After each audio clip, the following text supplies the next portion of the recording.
special here on Church of Uganda Family TV.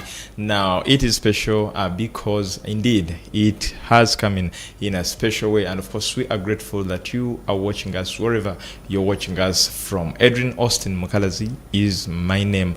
And of course, we are looking at the interfaith approach to MPOX. Of course, we know that in the recent past, Uganda was awash with news of the outbreak of MPOX. And of course, we saw the numbers growing and increasing every now and then. And now, today, we want to look at to look at the interfaith approach and what religious leaders are doing, especially when it gets to the awareness. Remember, this program is brought to you by the Interreligious Council of Uganda, and with us is Dr. Rebbecca Kivumbi. She's the manager of Reproductive Health and HIV/AIDS at the Interreligious Council of Uganda. Doctor, it's a pleasure having you this morning. Thank you. Good morning, viewers. And we are grateful, and especially, especially the fact that we are talking about something so pertinent, and this is MPOX. So we can talk about the current pandemics after healing from COVID-19. Then MPOX came. Then somewhere we had Ebola, and we talk about this. Yeah. Yeah. Of recent, we've been hit by pandemics, or actually epidemics, which become pandemics. There's a difference. Epidemics, they spread around the country, but then a pandemic becomes the whole world. We've been hit by epidemics. The HIV started as epidemic. Oh. Yes, but now it is endemic. It became part of us.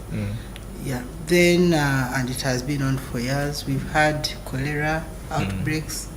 We've had Ebola, we've had COVID-19, the famous one, and of recent we had MPOX. All of them have hit, and someone asked me one time that why are they frequent? Some years back we would never have them, but of recent they are so frequent. That's why everybody has to come in, including religious leaders. Yes, in the fight. Because when we leave it alone to the doctors, myself, I'm a medical doctor, and I work with Interreligious Council of Uganda, and we as health workers come in to support religious leaders so that they can also support us in the fight in those pandemics that are coming up, that are very frequent. Talking about Interreligious Council of Uganda, because we would say that religious leaders are well in spiritual nourishment. So what is their role, especially in such instances, in such outbreaks, like the epidemics and the pandemics? Okay, religious leaders in the first place, I can say that 98% of Ugandans are affiliated to a certain religion. And that means that on weekly basis, 98% of Ugandans, they listen to a religious leader. They listen, they are prayed for, they are preached to, but we want to bring in that element of if they give you attention, how can we tap on that attention so that you can pass on some messages, especially on health? And of recent, we've seen that when you don't involve them, somehow we've seen some programs that have failed to move on. And when they call a religious leader and he says something, others, all of them will follow. So that's where religious leaders come in. We can tap on their audience. Over 20 million people listen at least to a religious leader. Whether they go to church or they go to mosque or they go to a temple, or people listen. Now, still talking about religious leaders and their role. What is IRCU? Since it is an umbrella for the religious leaders. What is IRCU doing, especially to create awareness, but also to be part of the prevention drive? Okay, Interreligious Council of Uganda is an umbrella organization that has 7 religions that subscribe to it. Okay. Yes, and there's a criteria for that. We would have wanted to take on all of them, but 7 of them, that is the Catholic Church, the Protestant, the Muslims, the Seventh Adventists, the Orthodox, the Born Again Faith, then Pentecostals. Yes, so they subscribe and we come together for the common good of man. If I got sick, I'm free to go to Chibuli Mosque, to Chibuli Hospital, and they won't chase me away. They will treat me. If a Muslim got sick and their preferred place of treatment is Mengo, they'll go to Mengo. If they want in Zambia, they'll go to Zambia. If they want Ishaka for SDA, they'll go to Ishaka when they're that side. So it's for the common good of man. Anything that brings peace and good to man, Intelligence Council is involved in it. So that's why there's a Department of Public Health at Intelligence Council of Uganda to support religious leaders to pass on the right information to the public. Yes. So what else do you do in this department of public health and the unit that you manage of reproductive health and HIV/AIDS? Yeah, we are involved in so many things. Right now we are involved in all epidemics that come up. Anything to do with health, reproductive health issues, adolescent health, children's health.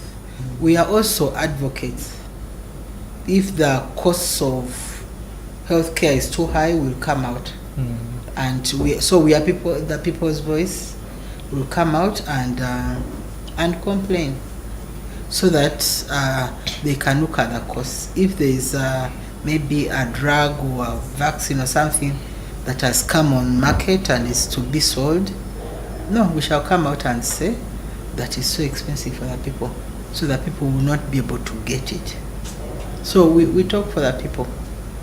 Generally, our work is to send out messages to the communities in the first place, because we are with them, but also to policymakers. And we work hand in hand with ministries. Now, like we work hand in hand with Ministry of Health. Yes. Now, still talking. Now, we want to level our discussion to MPOX. And first of all, before we get into the other science of MPOX, we would like to know about how IRCU is approaching MPOX and the pandemic of MPOX, especially here in Uganda. Okay, IRCU in the first place, around 2-3 weeks ago, we launched a book on pandemics.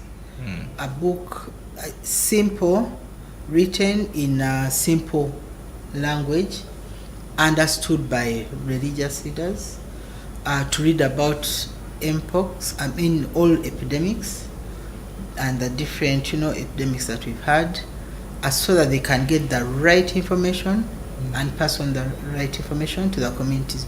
IRCU works throughout the country.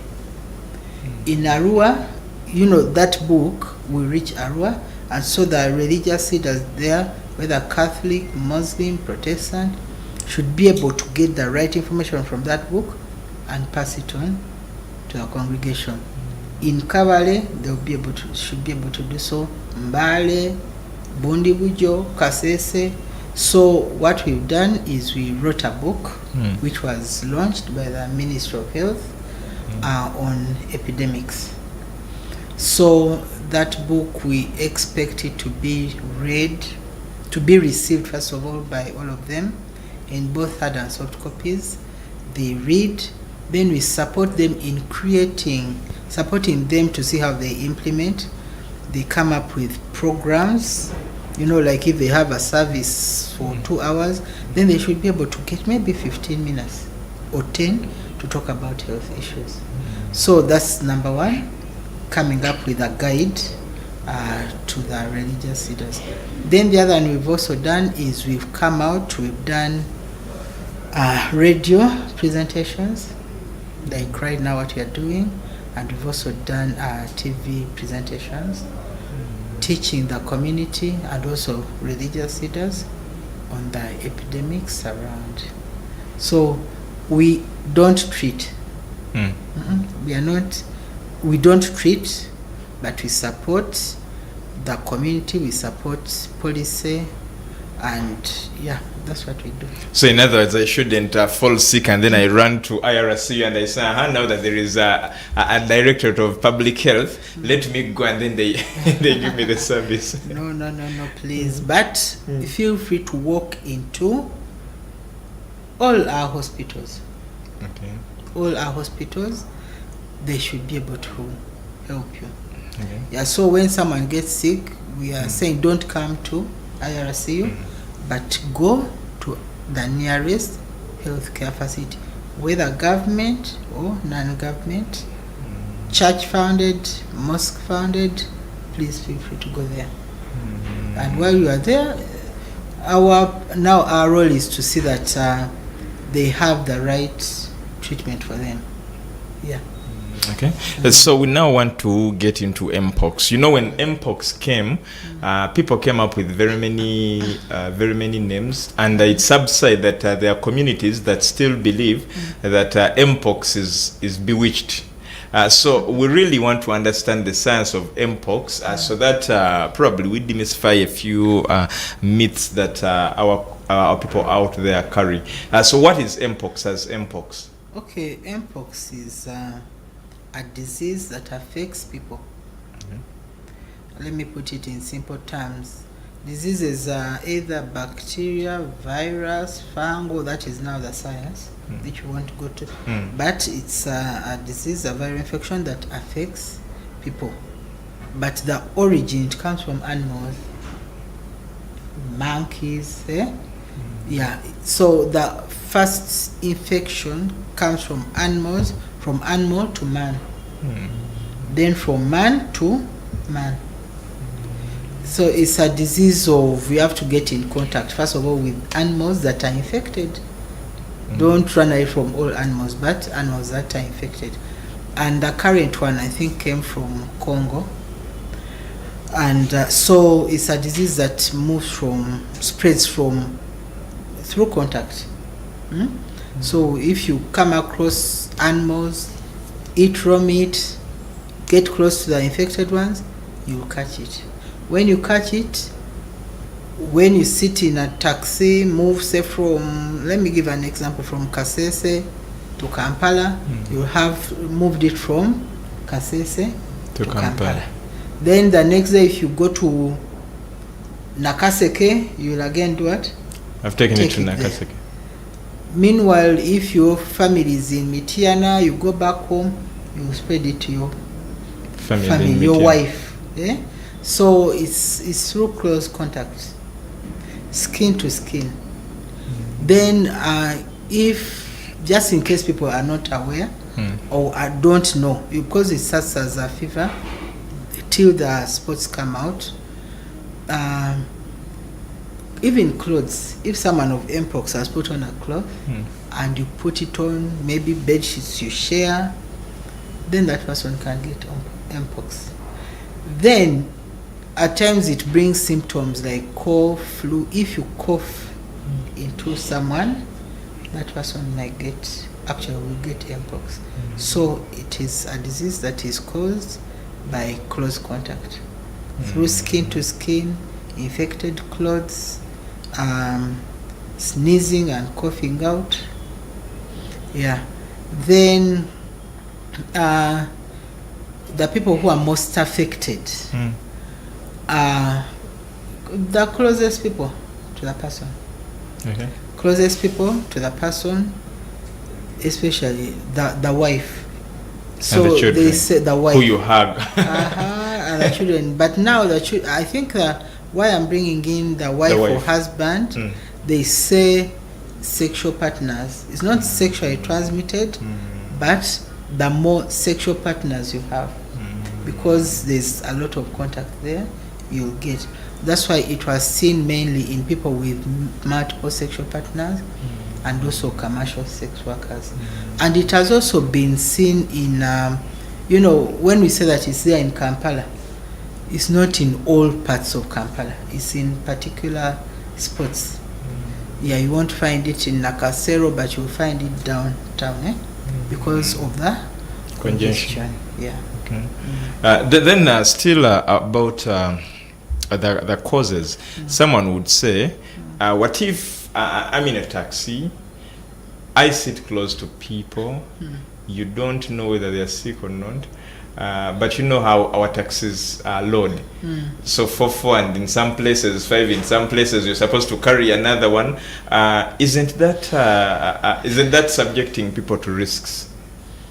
I could say yes, because there is contact, close contact. If a cloth of an infected person, if you get in close contact with it, you'll get it. That means being close, say even in a taxi, you can easily pick it. And especially, just imagine if someone has the eruptions, and they are discharging fluid, and you are close to them. So that one brings us back to some degree of social distancing. Yeah. So all those places, even someone coming and touching a surface. Like this one? Now how you go touch, then you go where another one comes, they'll pick it. So somehow all those pandemics or epidemics we are seeing, prevention, social distancing comes in. Okay. Then you talked about someone with eruptions, and I think that is the only sign, that's the only time we know that someone has MPOX. But are there any other symptoms before I get the eruptions that I can base on to say, I might, these might be danger signs, so I should rush to hospital?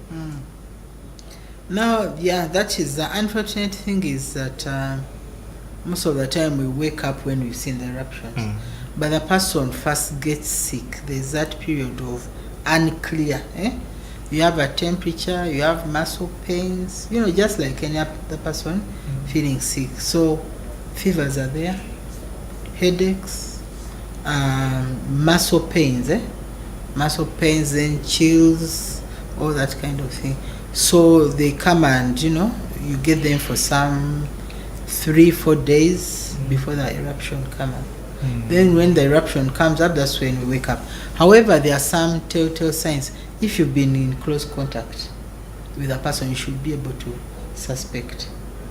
You understand, Yes. If you've been in an area that has been said that one has MPOX, then there should be a high level of suspicion. Yeah, but most of the time, it's when the skin erupts, that's when people wake up and say this must be MPOX. So just to take you back a little, when we talk about contact, is it more contagious when the eruptions come, or as long as I have it, whether I have the eruptions or not, I can still pass on to someone else? It's more contagious, of course, when the eruptions are there, because it's clear that they come, then also they rupture, and some fluid comes up and you get in contact with it. But when a person still has fever, cough, they can fever, muscle pains, they can still spread it because they are putting on clothes, they are sweating somehow indirectly. They are sleeping in bed sheets. That's where now the health workers come in, because they first treat, go to the lab, test for malaria, test for what, So that time they can still spread, but the most spreading is when the eruptions come out. Okay. Yeah. So someone would also want, I think for the benefit of our viewers, someone would want to know, when I get, is it a skin disease? Is it, because you talked about a number of signs, including cough, headache, muscle pain, and yet we now see the skin having the worst effect. So what is the science there? Does it get into the blood? Is it on the skin? Where does the virus concentrate? Okay, when it gets into the body, it goes and affects the whole body, transported through the whole system. That's why when you have the temperature, it's all over the body. So it's a systemic disease whereby it affects from head to toe. Yeah, so it's not really just like a skin. All those ones just come out after the person's body has been affected on the whole. So it's a very serious illness. Yeah, and it affects the whole body and all other organs inside.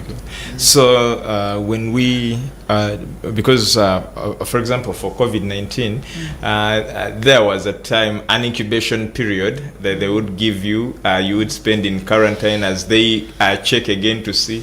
So does it also have an incubation period that, for example, if I get into contact with an infected person, I need this number of days before the signs can show up? Yes, all diseases have that incubation period. When you get it, at least they say 7 to 10 days. 7 to 10 days if you've been in contact with that person, to be aware, and you even look out for the symptoms, but also report to the nearest health facility for testing, for quarantining, for care. Yeah. Okay. Then also when after it has erupted, after you've generally, symptoms also disappear slowly, and they have to test the blood. They have to keep testing to see that it has really disappeared. Yeah, that's why they said, I read somewhere, and they say it stays even in the semen for some time. Yeah. So someone has to be tested to see that they are completely healed, to go back to the community and carry out normal lifestyle. Okay. Yeah. So it remains there. Someone may be healed, but it remains there till you are declared cured. So now talking about the preventive measures, what are some of the I know, as we are talking about, you talked about a few, like a social distance, but what should people do? What should the community do in order to see that we don't get back into the rush moments where you have to I don't know. I don't even know how I can explain, but I mean, it sounds a little funny when they tell you your neighbor has MPOX, and of course for us we only see the ruptures. So when you see the MPOX, the ruptures, then you have MPOX, and then you do not want to get in touch with them, and then sometimes they feel you're stigmatizing them, you're avoiding them. I mean, you get into a mixed, a stream of mixed reactions. You don't know what exactly to do. Prevention, of course, is better than cure, and you don't need to play around with it. So we have to prevent the spread of MPOX. We say this through contact.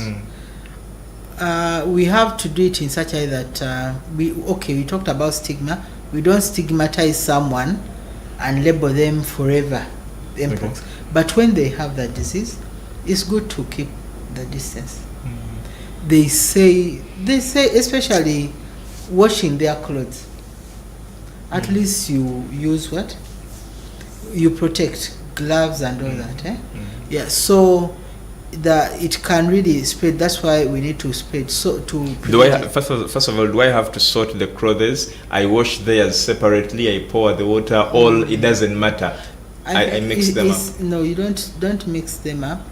But it's best that person is managed from hospital, so that all their things, cups, plates, beddings, are managed from that side. Yeah. Separate them from home, because they particularly said they spread from clothes, bed sheets. that's why caretakers also end up getting. So in terms of prevention, we have to prevent through reporting. If you see someone sick, report to the nearest hospital, because you'll have removed that person from the community. You remove them from the community so that they don't get in contact with other people. Then people who have been around them, the contact people, they should also report to the community, to the hospitals, so that they are tested and also managed to see that they don't spread. But the most important is of course the social distancing, whereby separate if you know there's someone. That's why they say they're in Kampala, but in not all parts of Kampala. They're in parts that are congested, and in other parts that are congested. That's where they've been found. So social distancing is important. Ventilation is very important. We say that when someone coughs, that's what they can spread. So if you feel you have flu or cough, you have to put on your mask so that you don't cough out the virus into someone's face, because it will go straight to their lungs. Then the other prevention is vaccination. Oh. Yes, the government brought in vaccines, and so far I think they've vaccinated around 100,000, but they are priority people. It's not like you go and they vaccinate you. We would have all been vaccinated, but they are not enough. Maybe when they bring in more, then it will be open to the public. So they are vaccinating commercial sex workers, because I said those are key in MPOX. People with multiple sexual partners, people in congested places, the healthcare workers. There are people who are vulnerable to getting the vaccine. So number one prevention is vaccination, but we are still picking out the priority groups. Okay. Then contact tracing. When they say in this household there's someone with MPOX, they'll come and trace the people who have been around them. Yes. Well, as you talked about contact tracing, isn't this a little hard? For instance, someone maybe came from a house and so they went to a restaurant A. You don't know the people that were in, and then from there they went to the taxi park, they boarded this taxi. Isn't that a little hard? It's very hard. That's why when I was starting, I said someone starts from Kasese, gets in contact, animal or person, they get MPOX, they board a taxi, come to Kampala, from Kampala maybe spend a night, then maybe go to Jinja, from Jinja go. So it's a bit difficult. That's why we need to come in and educate the community. Okay. That movement, multiple sexual partners, commercial sex work, congested, slummy places, that's where it is. So there's some level of congestion, close contact, movement. So we need to be responsible for our health. Pity the health workers. Sure. Pity. Because they won't know that you went to this restaurant, went this way. So unnecessary, otherwise we may not avoid all movement, but unnecessary movement, unnecessary sexual, interactions, all that. So that's where we come in as Interreligious Council to educate people to be responsible for their health. And you wonder why it has stayed for long. Since last year we are talking about MPOX. Even up to now, we are now in June and we are still talking about MPOX. It's because of the way it spreads. It's a bit difficult for us. So we just call upon the general population to help us as we also help them. Okay. Still talking about MPOX. Is MPOX curable? Yes. It's curable. You don't stay with it forever. Does the cure come naturally in isolation or with medication? Of course, when you go to the health center or the hospital, there's a treatment, standardized one, recommended one that is given to you. It's mainly supportive, but it's very important to be given in the facility. Okay. Like they'll give you something for the rash, they'll give you something for the temperature, for the pain. They say the way you say that rash, it's like the feeling is like fire burning. Yeah? So they'll have to treat all that. I mean, to support that till the disease goes down. Yeah. So they give treatment. That's why they say go to the hospital. Okay. So don't treat yourself at home. It's not like COVID-19 where people took all sorts of concoctions. No, we've not yet reached that level of saying the hospitals are full, don't come. Because I remember COVID were like everybody go to hospital. Then after that, the hospitals got full. Yeah. But now we are saying if you have MPOX or if you suspect, go to the nearest health facility. Okay. So are you pleased as IRCU that when people get in contact with this handbook that you launched, it will be a solution to especially creating awareness? Yes. What are some of the things that it highlights that are really key for the people out there? Okay, the handbook is to guide the religious leaders. Okay. So that the religious leaders have the right information to pass on to the community. As I said, by the way, religious leaders are the closest to the community.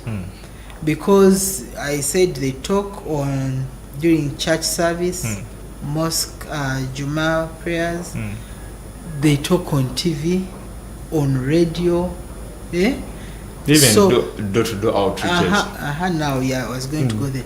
They conduct burials. They conduct burials. They do outreaches. So they are I could say VHTs, village health teams, because they're in the community. And so the religious leaders need to be equipped with the right information. Remember very well, apart from the 7, because for them they are well guided, well equipped, there are so many mushrooming churches, religions that are coming up. And I think we need to appeal to them so that they subscribe to us, so that they get on such information.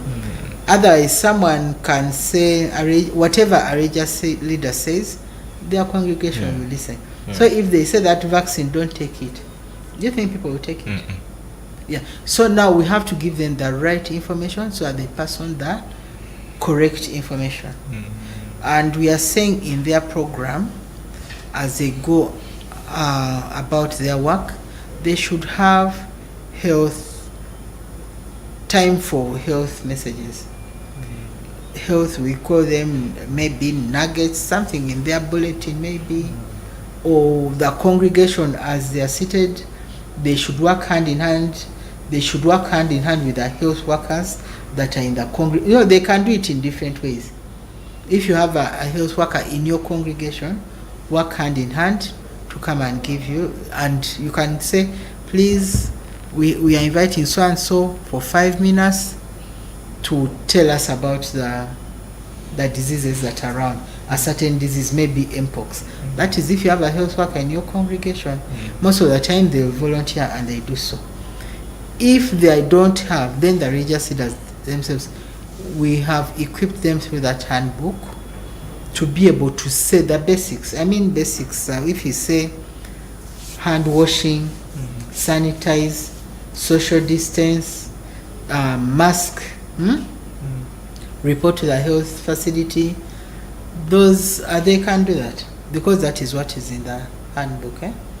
Yes. So then the other thing about religious leaders, they are to fight stigma. Let them not point at a person, not for MPOX, but in all other diseases, especially HIV. They are the ones to tell people that, by the way, these people are also people, so that they can be cared for, so that they can feel comfortable. Now, like for MPOX, as we said, it gets cured. So if a person has been cleared, that person should be able to come back to the congregation and sit. So they are the ones who fight stigma. So that book has everything. They are not supposed to point at people. And since they are followed, the congregation will do what the religious leader does. And even giving them as examples. For example, this one was... Don't say people's secrets. People confide in them. Yeah, that kind. So that is what is in that book. Are there any partners you're working with to see that you at least add up on building on the awareness? Yes, actually, writing this book and even coming to the TV and the radios, we've been supported by UNFPA to write the book and also to be able to come on the air to teach the community. I'll say the community or the viewers and the listeners.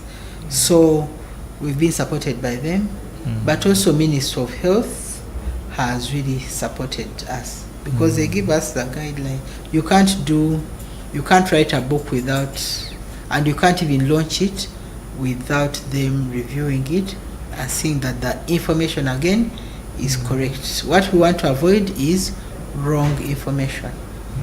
Yes. Well, as we wind up this discussion, give us your last message to people, especially that take-home message that you want someone to keep in their mind when they wake up and as they go back home. What message should they have, especially about MPOX? MPOX is still with us. It has taken longer than expected. It has overstayed. And we are concerned.